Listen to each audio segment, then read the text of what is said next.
You know how the quietest person in the room is usually kind of the smartest? Or at least the most emotionally intelligent. That completely shatters this old myth we have that silence equals weakness or hesitation or just not having anything good to say. Think about it.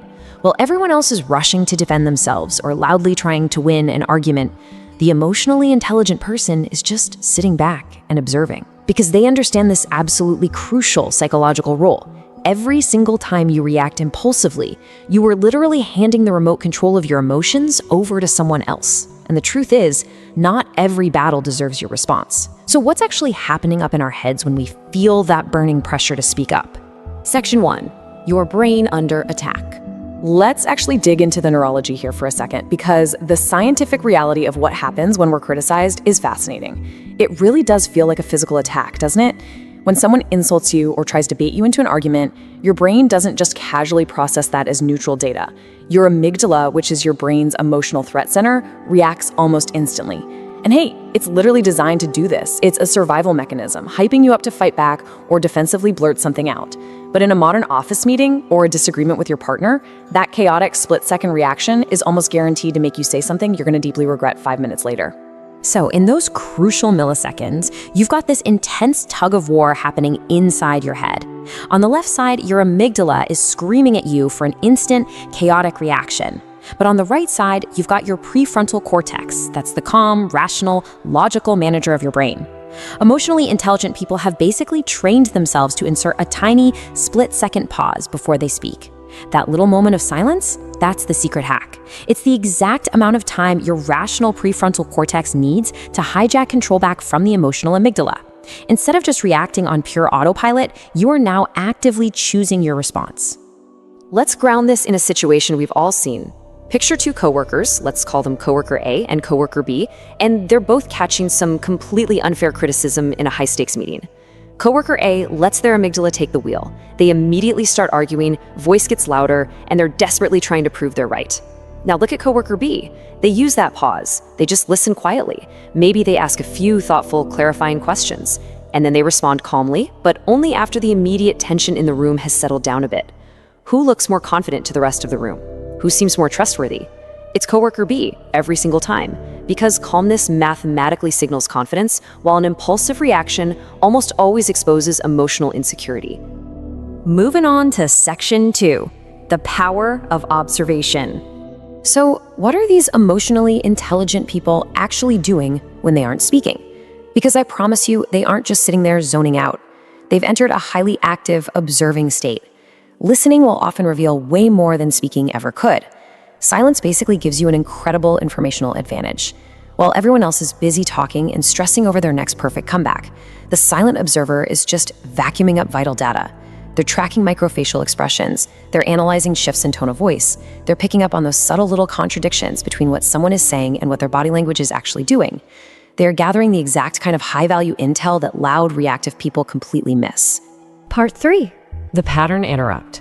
Now, this is where things get really fascinating, and we shift the narrative completely. Silence isn't just some defensive shield to protect your peace. It actually functions as a psychological weapon that can completely alter the behavior of everyone around you. We call this a pattern interrupt. As human beings, we are hardwired to expect immediate reactions. If someone throws a sharp criticism your way, they are psychologically bracing for you to argue back, get defensive, or just lose your cool. But when you stay entirely calm and you just remain silent for a moment, you completely shatter their expected outcome. Did you feel that just now?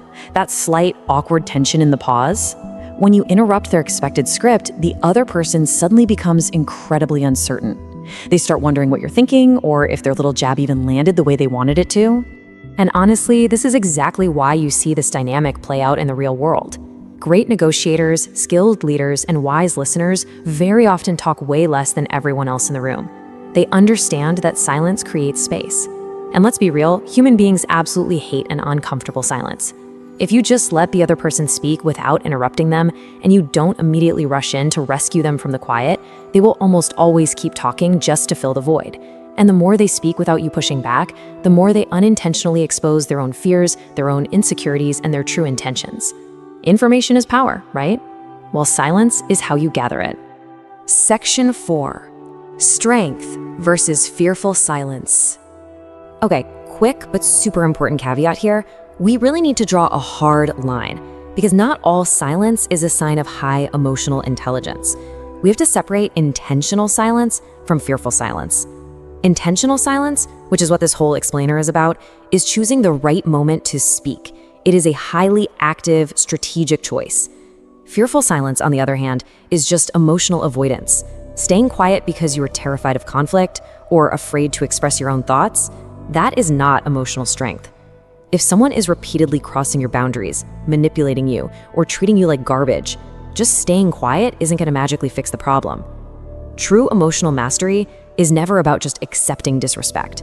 It's about recognizing that real power comes from choosing the exact right response at the exact right time. Sometimes, yeah, that's quiet observation, but other times, it's speaking up with absolute honesty and unshakable confidence. Which brings us to part 5, make every word matter. All right, we've looked at the underlying psychology, we've checked out the neurology, now let's pivot to a highly actionable takeaway. How do we actually make every word matter in the heat of the moment? Emotionally intelligent people use that tiny biological pause we talked about earlier to run a lightning-fast checklist in their head. 3 critical questions.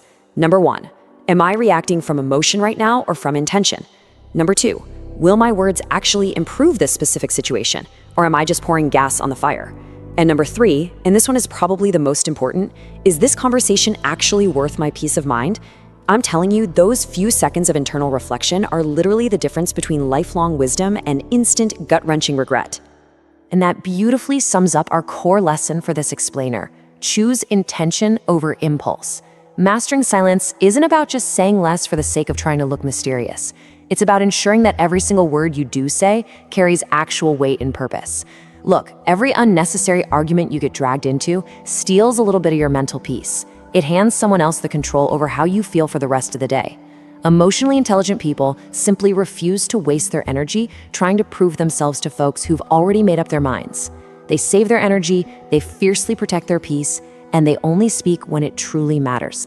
So I want to bounce a thought-provoking question back over to you. Have you ever stayed silent in a situation where reacting would have just made everything 10 times worse? Or, on the flip side, do you think speaking up is always the better default choice?